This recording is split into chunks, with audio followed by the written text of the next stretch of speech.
Come on, Cavs. Gotta make it happen. We're here. It's a Sunday, and we're here to talk Cavs, right, Joe? Oh yeah, I don't know what happened this afternoon, but how about that win last night? That was a good one. Absolutely, 2-game winning streak for the Cavs. They just dominated the Pistons. Somehow came back last night and won again, 2 in a row. But seriously, Cleveland as a playoff team. I'm your host. Oh my gosh, you would say that, damn it. I'm your host, Josh Floha. Co-host, Joe Gilbert. We're back to talk Browns, I guess. I wish it wasn't. The Browns just got embarrassed in Foxborough, 45-7 of the Patriots in a game that they were out-coached, out-executed, outplayed, any word that you can say for an embarrassing Hey, they weren't loss. out-punted. Welcome to Cleveland Browns football since 1999. Was it? Yeah. So we're here, another edition of the Browns Instant Insights. We're trying to make things. I don't know. I honestly, I know 2 weeks ago I said I didn't want to be here. I think I don't want to be here even more today. But we're here every Sunday. Well, every post game. So here we are. We're live on Facebook, Twitter, YouTube. This podcast is presented by the Evergreen Podcast Network, and I'm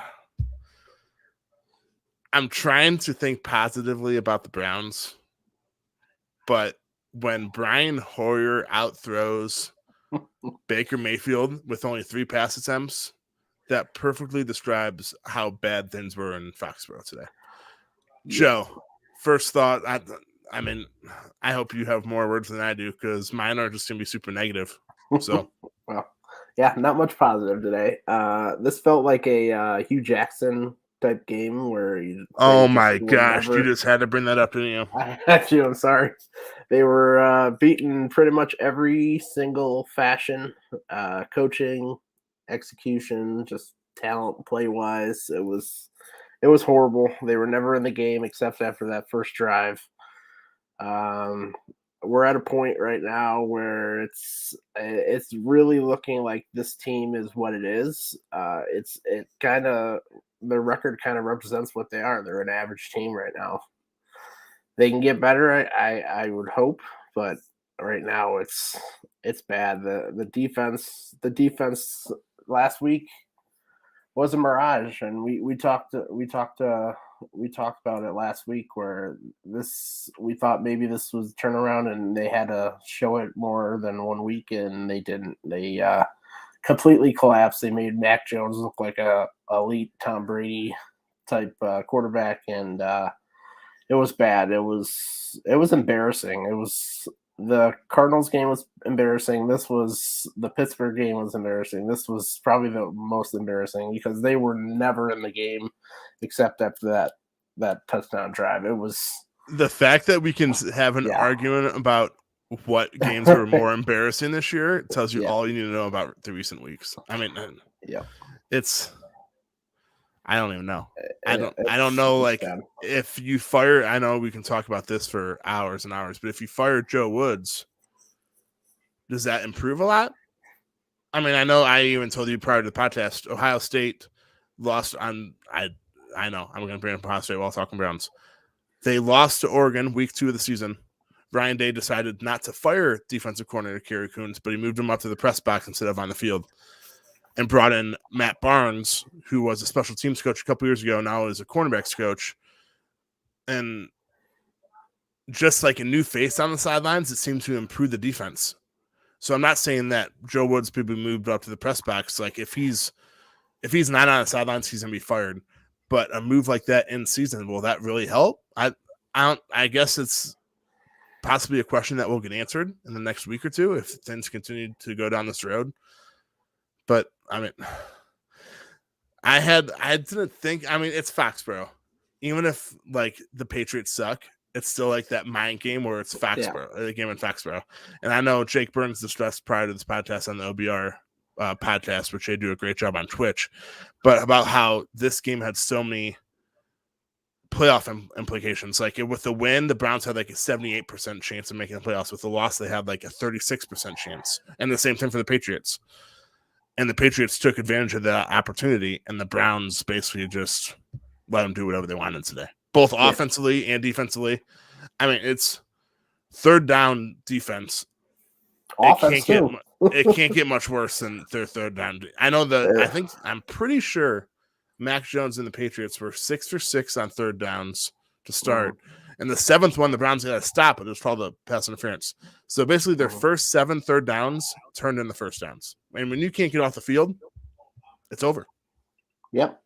And that's been the problem for both sides of the ball. Actually, the third down is just a nightmare for this whole team. They can't get off the field on defense, and then on offense, if it's third and long, it's pretty much just get your punt team out there. It's bad right now. There's not a lot of answers right now. Like, they're either not executing, they're not doing the right play call. It's a number of things, and you talked about Joe Woods and seeing at this point, he needs to be gone. The writings on the wall, the players' quotes after this game were pretty eye-opening. There's numerous guys talking about how there wasn't any adjustments happening. At this point, he needs to go. Even if it doesn't even affect him this year, he needs to go. This is 2 years of just bad defense. You get maybe a little bright spots here and there, but overall it's just an inconsistent bad unit that just gets outcoached every week and pretty much outplayed every week. And it's the same problems affecting the defense every single week. They cannot get off the field. They just cannot get off the field on third down. And that's on coaching. If you continue to just have the same problems affect you without making any adjustments, it just ends up falling on the hands of the coaches. And Joe Woods needs to go. I don't like making people lose their jobs, but this is bad. This is embarrassing, and it's the same problems every week. So hopefully they make a change, see if that can do something this year. But yeah, he's just not the defensive coordinator to lead this team going forward. Yeah, and I know Joe brought up the players will never say like, hey, this coach needs to be fired. Mm-hmm. But if you read between the lines, they'll insinuate it. And John Johnson III after the game said, we went back to a bunch of plays we got hit on all year. Yeah. Which he's basically saying we didn't make any adjustments. Like, we still have not figured out how to beat that. So, and that's on coaching. That's on coaching. And then Myles Garrett, we have to go back to the drawing board and see how we can get better, see how we can scheme better, see how we can make adjustments on the fly. We never had a chance because we didn't make any adjustments on the sideline or when we had time to. Myles Garrett said it with more detail. Him and John Johnson III both basically said the same thing, where they're literally blaming their defensive coordinator. And those are probably your two biggest leaders on that defense. Myles Garrett being your best defender, best player on the overall team, and it's I don't know what else to say. That he just is not good. He's just not a good coach. The evidence outweighs any argument you can make. They just have been bad for 2 years now, and it's not getting better. We thought maybe we keep getting these like glimpses of hope, like last week where the defensive line just dominated, but it's overall it's just an inconsistent unit that just does not get better over time, and Woods needs to go. It's time.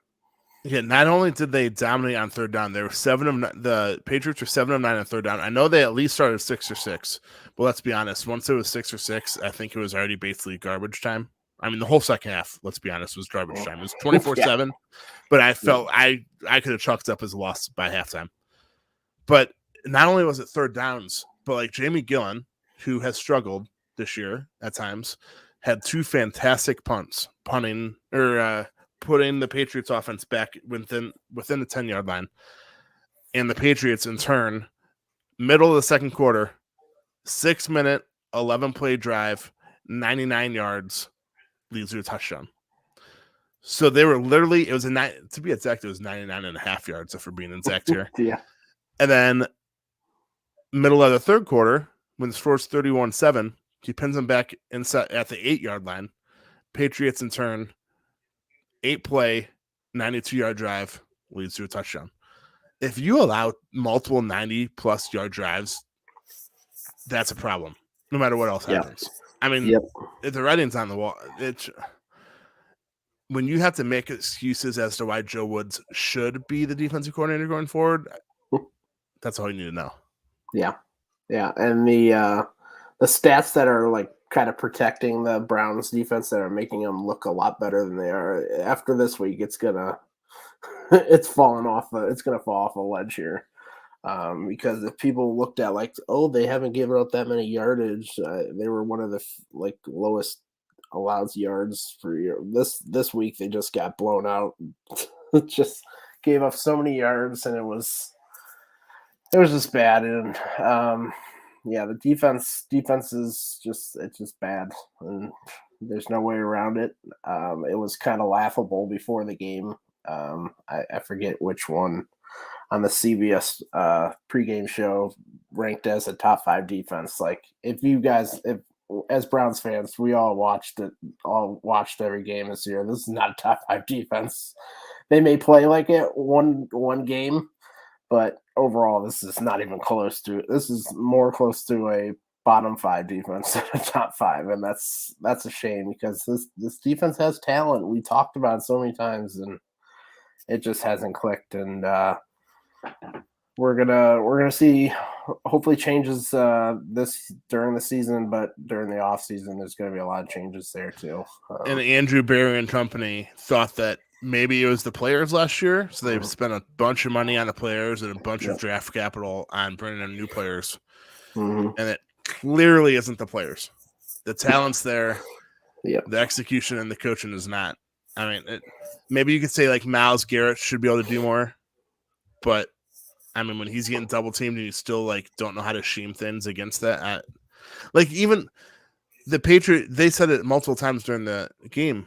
The Patriots literally must have just watched the Steelers tape and been like, the Browns can't stop a run between the tackles. So that's what they did all game. And then sometimes they'd throw a screen toward Myles Garrett because they knew that Myles Garrett would be rushing the quarterback, because you don't make adjustments. That's Joe Woods. So you throw a screen that way, wide open. And then Hunter Henry, wide open multiple times. It's just crazy how easy the Patriots offense made it look. Oh, they made it so easy, yeah. And they you got to give credit obviously to Bill Belichick, because he just mastered it. And they knew what the defense was all about. And we've seen it all year. If the defensive line doesn't dominate, this unit is gonna just get trounced, and that happened today. They did everything to just take away that defensive line from attacking. They threw so many quick passes, so many quick screens, so many like reverses, outside runs, all that, and it just took the defensive line out of the game.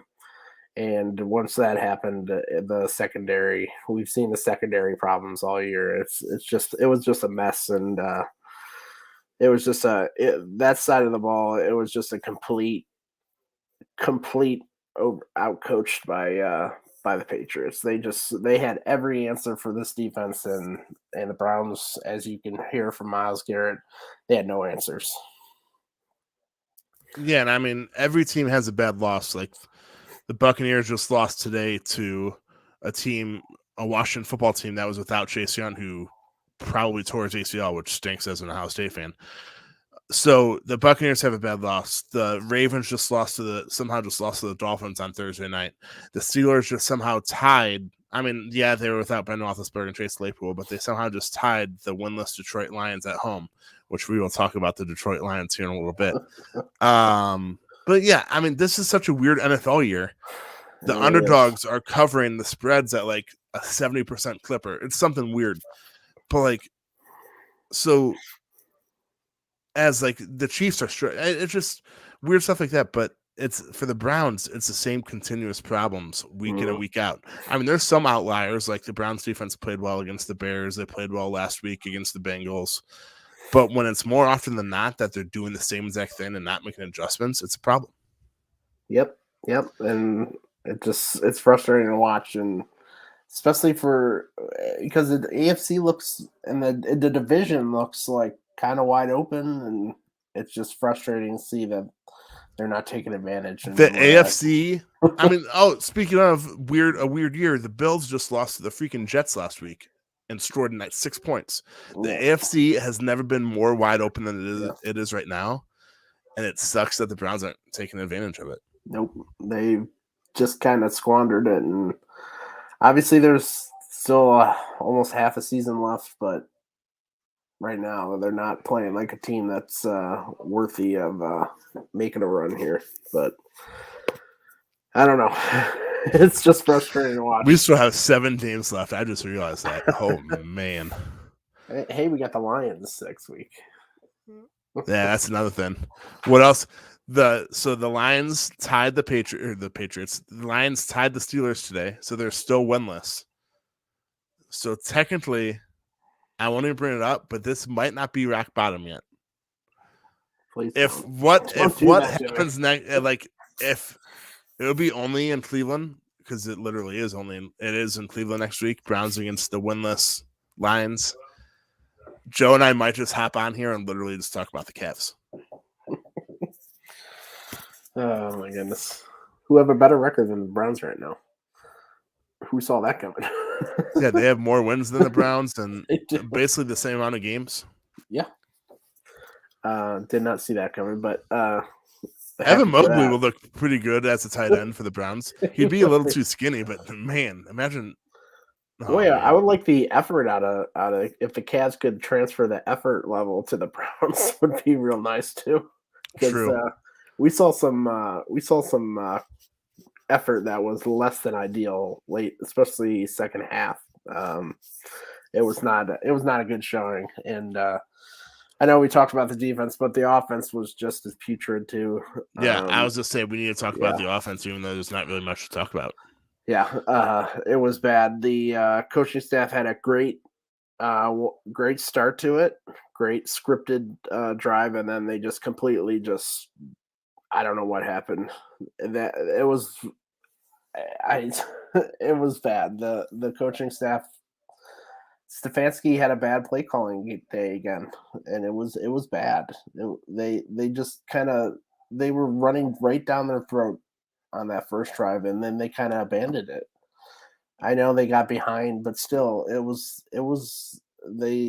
just didn't do anything that worked on that first drive. After that, it was weird.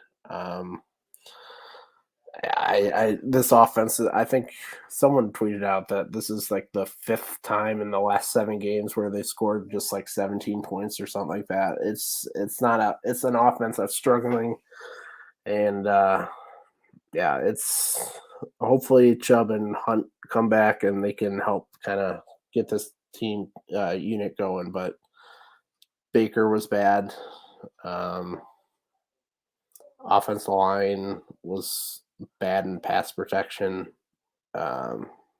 It was just there was not much good to be found on that side of the ball. I don't know if Baker should play next week because he's just a walking injury right now. A walking injury. It really is.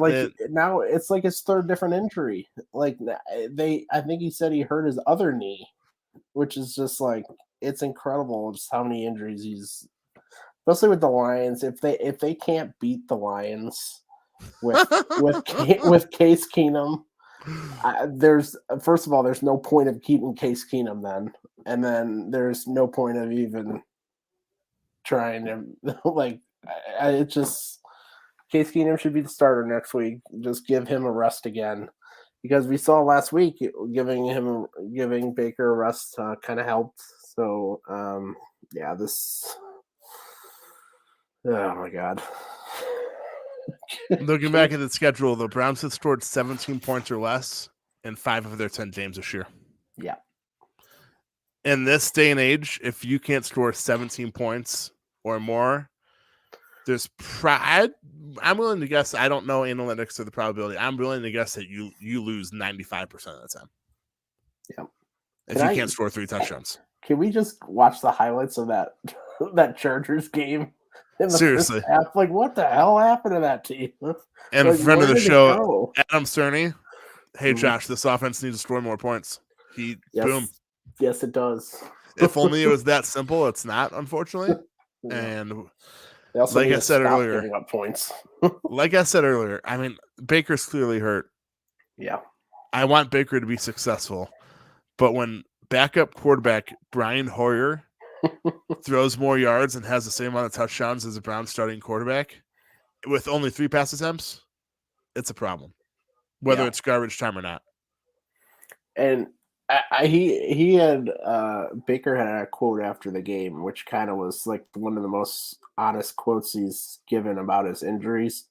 Like he, let's see if I can pull it up here. It was one of the most eye popping ones because usually he says, "Oh, I'm fine enough to play" or something like that, and here he said, "I've got to find a way to get healthy as possible. Pretty beat up right now. We'll see. Awkward landing." So it was your quarterback is just seriously health wise and just mentally wise. He just seems like a broken quarterback right now, and Yep.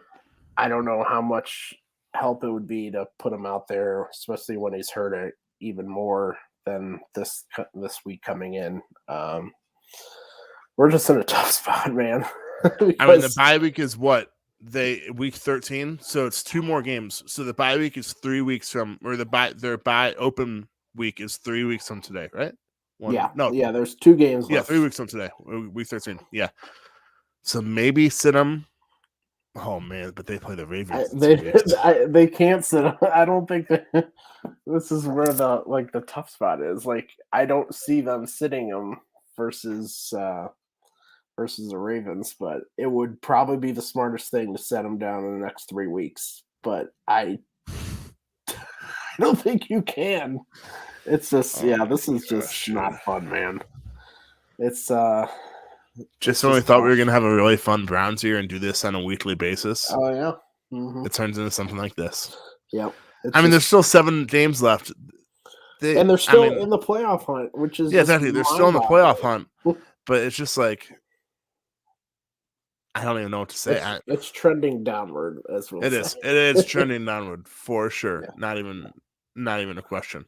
Yeah, this is another just moment for Stefanski. See what he's got as a coach. See if he can right this ship because it's a dark timeline right now. They just got absolutely blown out by probably a playoff contender there. And it's just another game where they have not even competed well in a game where they're playing a playoff contender, and it's bad.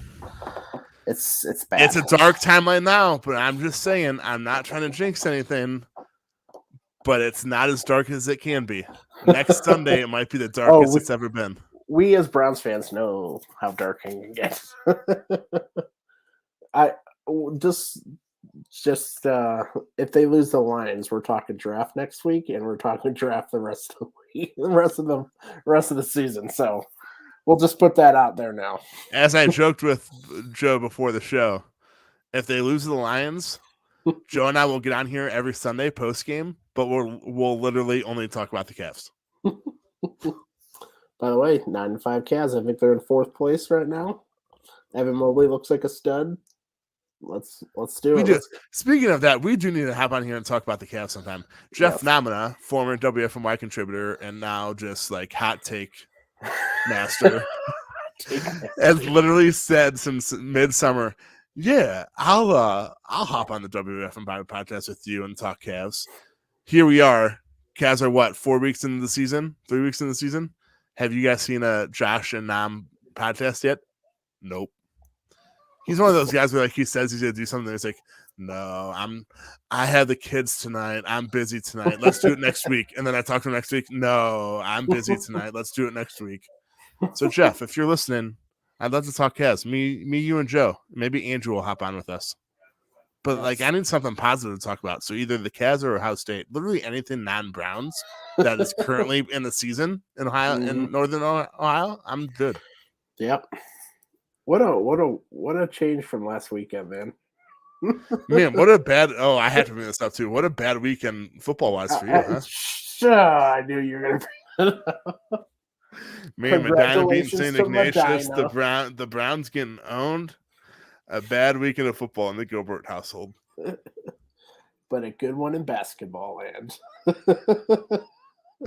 Oh man, I just so the offense there's stinks. there's The just not defense much to stinks. say. Like it's just Jimmy Gillen had 2 good punts today. yeah. Let's see Jimmy Gillen's final stats today. And He had like not to rain on Jamie Gillen's parade here. The not catching the punt was the worst 2 decisions I've ever seen a punt returner. He just let that thing. He just let that thing bounce and roll for like 10, 20 let yards. It happen. That's okay. Let it happen. He had 4 punts saved for 47.3 yards. He was one of the bright spots. I'd say another one was Dearness Johnson. 19 carries, 99 yards as the third string running back. I'll take that. It's just that literally besides Dearness, the offense didn't do shit, if we're being honest. Yeah, and they kind of abandoned the run after the first drive, it seemed like, on a consistent basis, at least. It was. I don't know what happened. Oh, yeah, speaking of first drive, so I went back, and if my math is correct, they had 84 yards on that opening touchdown drive. They had 116 yards the rest of the game. So it's easy to script. And how many on that last? Which is what you. How many on that last in the second half when they were down like 30? Let's see. 21, 76. So that's 97. 20 is 17. Wait, no, that can't be right. Let's see. They had 166 the rest of the game. My bad. Not 116, 166.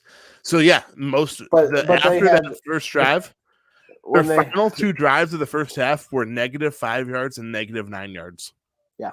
And the 76 of those yards came in that drive when they were down 38-7. So that shows just how much success they had on offense. It's awful. Anyone, not anyone. Any NFL head coach or offensive coordinator can script a drive.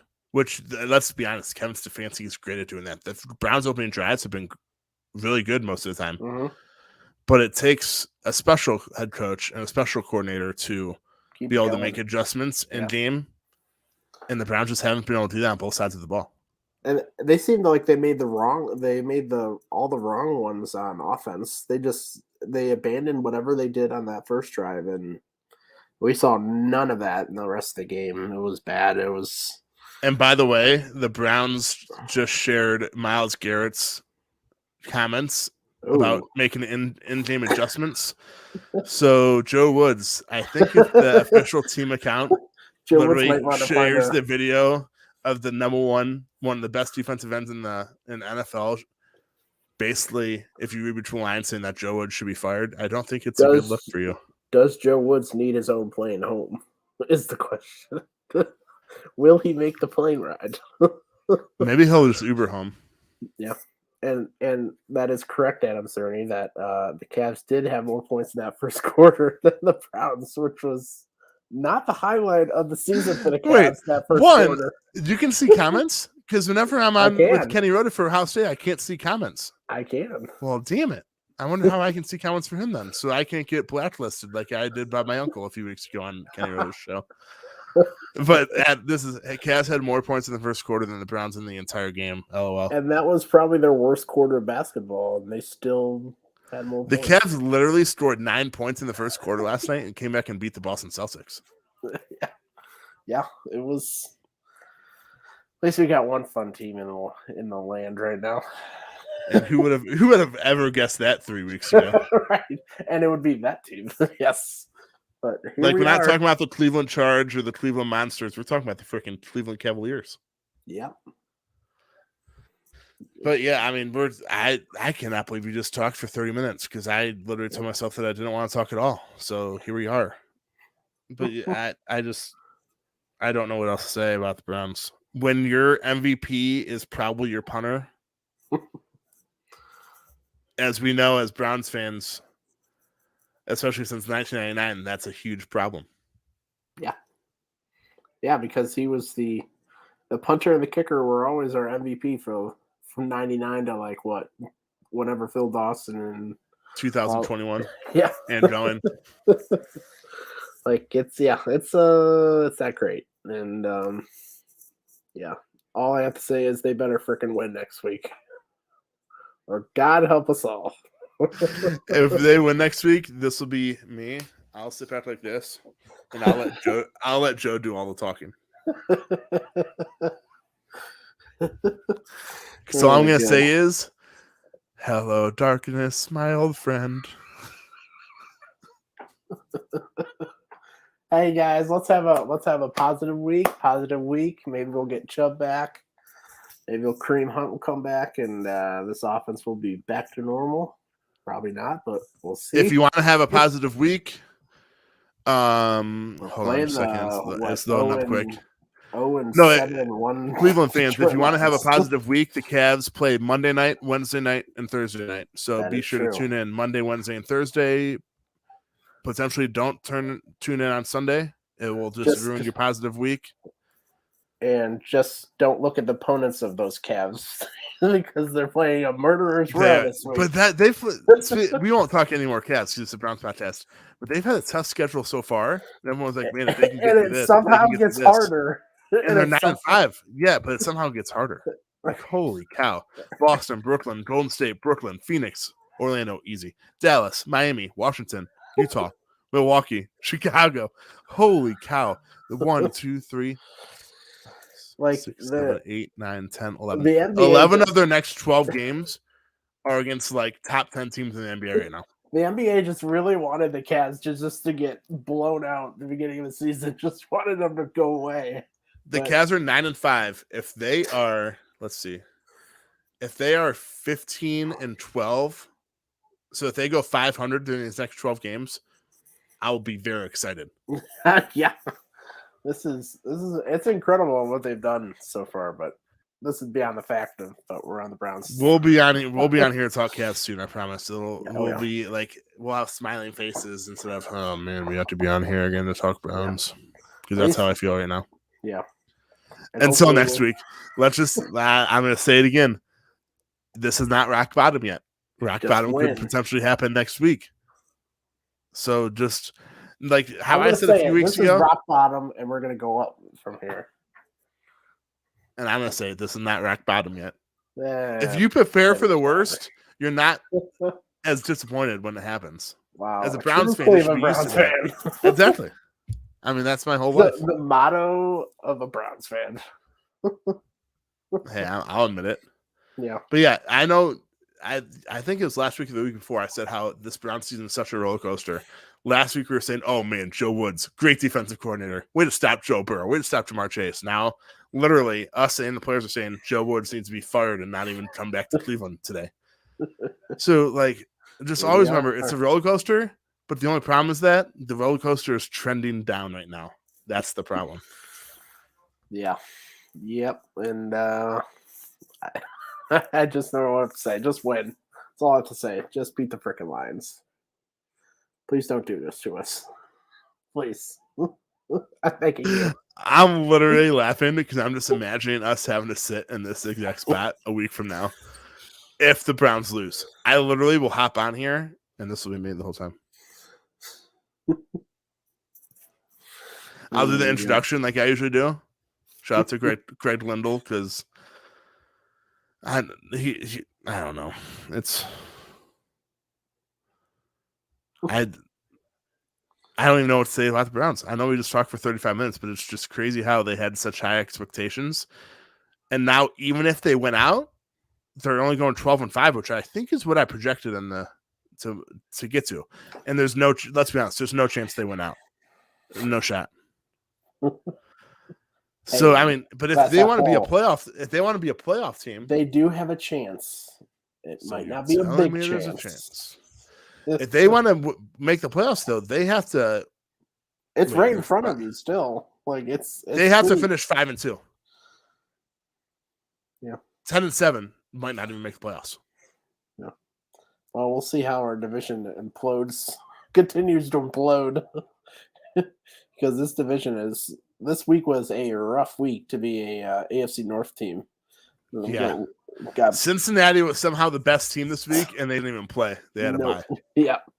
And the second best team was the team that tied the Detroit Lions. So that's how it's going right now. Man, the AFC North is so overrated right now. It's crazy.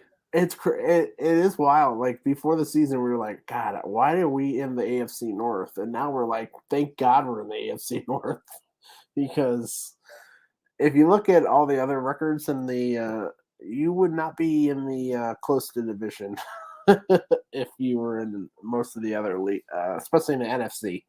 NFC would be pretty much just left for dead. But that just gives you a little bit of hope.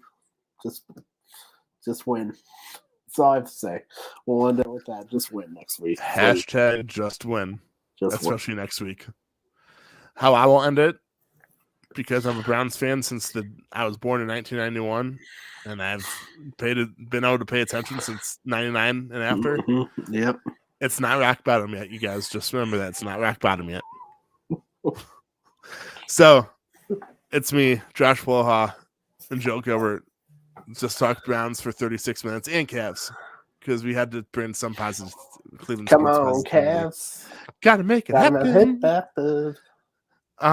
yeah, hopefully we'll be on here and talk Cavs some point soon with Jeff Nomina, if he ever decides to come back and share some hot takes with us. Browns are 5-5. They just got embarrassed in Foxborough today to the Patriots, 45-7. Can we play just the Detroit never play Lions there next again? week? Yeah, Can we just never play in Foxborough? They had the Detroit Lions at home, and then are they home against the Ravens or away? So it's at Baltimore. Yeah, and then it's a bye week. So hopefully they go 1-1. It'll be awesome if they go 2-0. But they at least need to go 1-0. If they go 0-2, we will be talking the NFL draft for the remaining Browns post-game podcast. Garrett Wilson looked pretty good on Saturday. He did. But yeah, thanks for joining us, guys. Sorry we're so super down and super negative, but the Browns are trending downward, and it's just not fun. Yeah. Offense, defense, coaching, anything. They're trending downward. So hopefully we can be more positive next week, and thanks for joining us, guys. Go Browns. Go Cavs.